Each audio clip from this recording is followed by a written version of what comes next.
Let's take the bucket. All of his co-workers were gone. What could it mean? When Stanley came to a set of 2 open doors, this was not the correct way to the meeting room, and Stanley knew it perfectly well. Perhaps he wanted to stop by the employee lounge first, just to admire it. Ah, yes, truly a room worth admiring. But eager to get back to business, Stanley took the first open door on his left.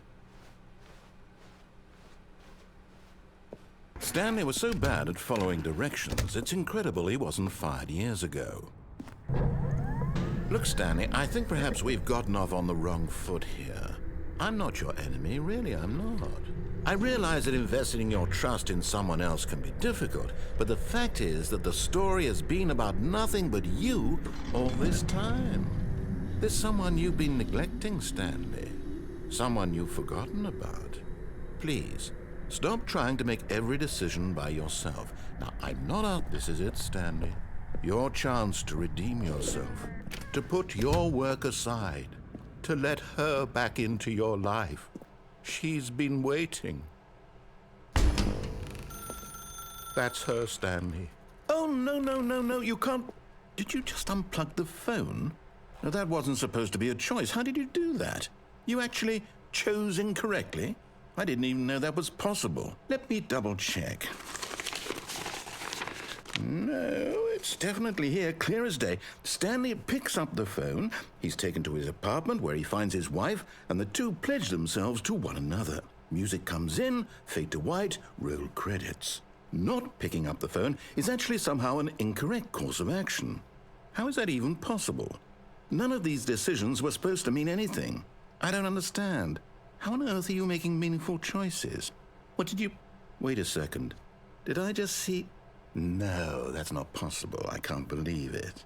How had I not noticed it sooner? You're not Stanley. You're a real person. Oh, no way. I can't believe I was so mistaken. This is why you've been able to make correct and incorrect choices. And to think I've been letting you run around in this game for so long. If you'd made any more wrong choices, you might have negated it entirely. It's as though you completely ignored even the most basic safety protocol for real-world decision-making. Or did you not grasp the severity of the situation? Well, I won't have that kind of risk on my watch. I'm going to stop the game for a moment so we can educate you properly on safe decision-making in the real world. Please observe this helpful instructional video. Choice. It's the best part of being a real person. But if used incorrectly, can also be the most dangerous. For example, in this scenario, a hypothetical real person named Rupert has a choice. He could invent a machine that eliminates food shortages across the world to make life better for all people. Or he could spend years of hard work forgetting how to read. Which choice would you make? Remember that unlike here, the real world makes sense, and at no time should you make a choice that does not conform to rational logic. If you find yourself speaking with a person who does not make sense, in all likelihood, that person is not real. Allow the person to finish their thought, then provide an excuse why you cannot continue talking. Turn to a partner and practice saying, "My goodness, is it 4:30? I'm supposed to be having a back, sack, and crack." My goodness, is it 4:30? Excellent. I'm supposed to be having Making a choices on a sack regular and crack. basis is the best part to a healthy decision-making process. Most medical professionals recommend making at least 8 choices per day. Do you make more than 8? Less?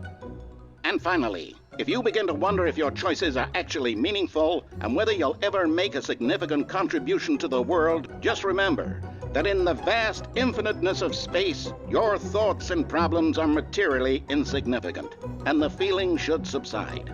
At this time, your instructor will guide you in an exercise to test and reinforce the material covered in this video. Ah, welcome back. You may have noticed that this room has begun to deteriorate as a result of narrative contradiction. But not to worry. Now that you're properly informed on good decision-making, we're going to revisit a choice you made just a few minutes ago and see what the correct thing to do would have been. This way, please.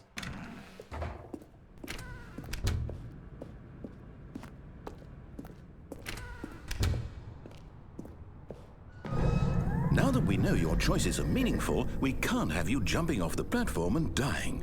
Imagine the main character dying senselessly halfway through the story. That Yeah, that story would would be make tragic, no wouldn't sense at all. We just need to get you home as soon as possible before the narrative contradiction gets any worse. Unfortunately, it seems this place is not well equipped to deal with reality.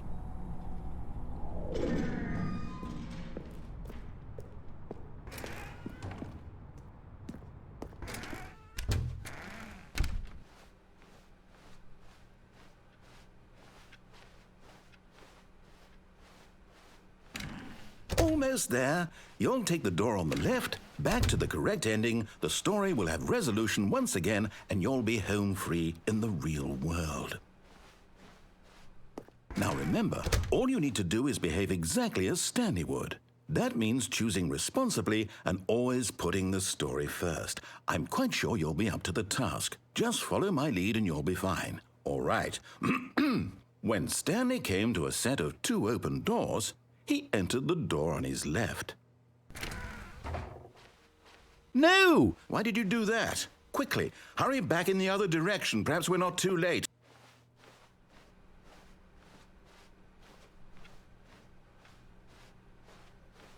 Oh, it's ruined. I can't believe, after everything we talked about, that my story, you've destroyed my work. Why? For what? What did you get out of that? What did you think was so special about seeing the game undone, left here like so much garbage? It's worthless now. And what am I supposed to do? Even if there were a way to continue, would it be worth it? To know that my story is now incorrect? How can I go back to that? I can't erase that knowledge. I'll have to live with it forever, reliving its impossibility forever. I couldn't live that way. Is it better to shut the game down entirely? To willingly destroy all of my work? I don't know. What's the answer? What do I do? What do I do? What do I... No, I have to. I have to shut the game down. I have to. I have to.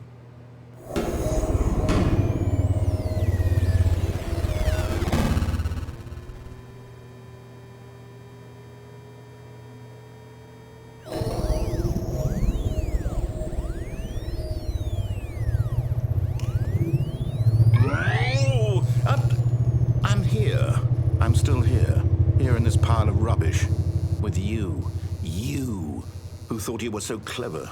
Now look where we are. My entire game is destroyed. It was the only thing in the world that was mine, and you've run it into the ground. What, did you think that would be funny? You just had to see? Didn't I impress upon you how important it was to be like Stanley? He actually knows how to do what I tell him to. He understands that if I say to do something, there's a damn good reason for it. I don't think he does. That thought hadn't even occurred to you, had it? It did. That there's a world outside of you? No, there isn't. You're a child. I am not. Oh, my story. If you'd just gone through the door on the left, you would have seen it. There was a whole underground facility. You would have destroyed it and been victorious. It would have been so perfect. I worked so hard on it. I tried so hard to make... behave exactly as Stanley would. That means choosing responsibly and always putting the story first. I'm quite sure you'll be up to the task. Just follow my lead and you'll be fine. All right. When Stanley came to a set of 2 open doors, he entered the door on his left.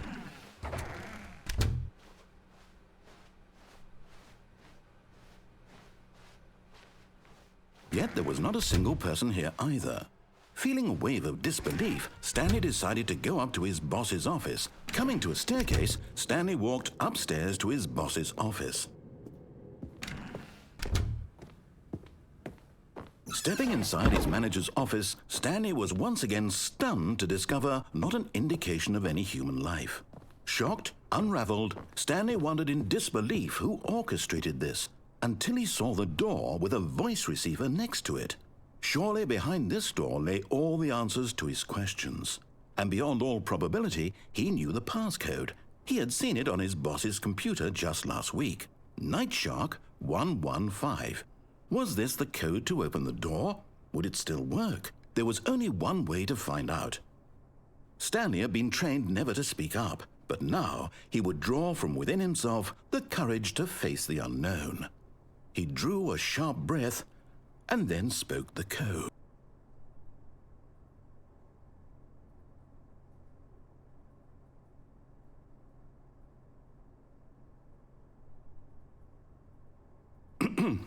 Stanley spoke the code. Night Shark 115. He spoke it into the receiver, right there on the wall.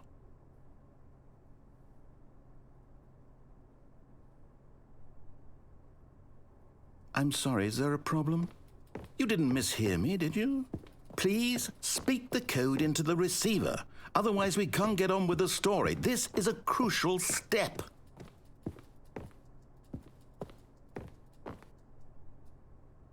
Okay, fine, you're not going to do it, but you know what? It's pretty humiliating to bring you this far, only for you to suddenly decide you have better things to do. I asked you for this one single thing, for your respect. The kind of respect Stanley shows for his choices. He knows what it means to take a story seriously. If you didn't want to see what I had to show you, then why did you come here? You had a choice, you know. You could have gone through the door on the right. You could have done whatever the hell you wanted over there. Why did you come this way? Speak. Say something to me. Explain yourself, you coward. You... When Stanley came to a set of 2 open doors, he entered the door on his left.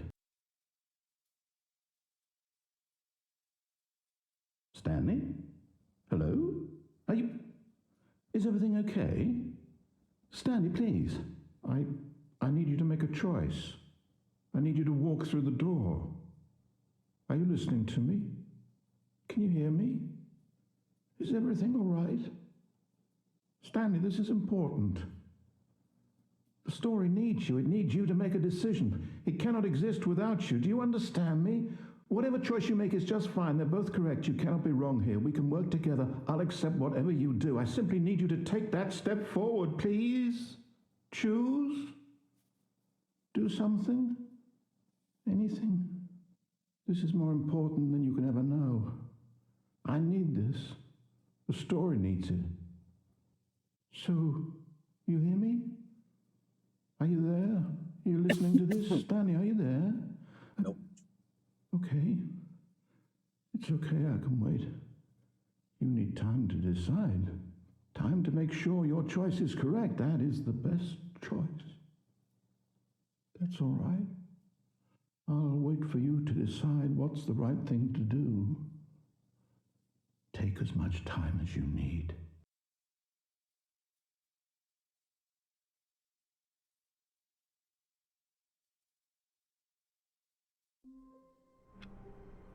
Well, well, well.